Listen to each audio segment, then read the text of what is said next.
अरे देवा लय दमले रे देवा. लय काम होतं वावरा. दगडी गोळा करायचे, बांध शिपायचे, बटाट्यासाठी वावर नीट करायचे, बेड काढायच्यात. लय दमले बाई. एवढं काम कसं व्हायचं काय माहिती बाई. दोघांनी जरा पोराला हाताखाली घ्यायला पाहिजे जरा उद्या. ए पोरा, उद्या उद्या जरा बटाट्यासाठी वावर तयार करायचे, बेड काढायचेत, परत दगडी गोळा करायचेत, वावर तयार करायचे, बांध शिपायचं. जरा आम्हाला उद्या मदत कर. अरे देवा, ही आई तर लयच काम सांगते बाबा.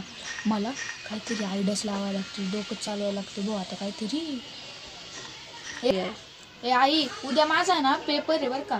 मला ना उद्या लय अभ्यास आहे, त्याच्यामुळे मी नाही येऊ शकत वावर.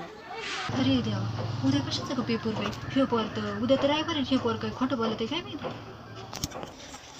थांब जरा आता. आयडियाच करते मी पण. थांब जरा. पिऊचे पप्पा, उद्या आहे ना तसाही काही वापसा नाही आपल्याला. वावरात पाणी लय साठलंय आणि तसाही पाऊस सांगितलाय. जरा थांबूच उद्या बटाटा लावायचं जरा. उद्या तसंही काही काम नाही ना. मग काय करू काय ना उद्या आहे ना आपण पुण्याला जाऊ पोरांना कपडे घ्यायला. अरे देवा, पण उद्या तर पोराचा पेपर आहे. उद्या तर मग काय जाऊ दे, कॅन्सलच करून टाकू मग जायचं. माझ्याच कळटवलं आता काहीतरी करायला. अगं आई, मी विसरलो होतो उद्या आहे ना रविवारी आणि माझा पेपर आहे सोमवारी.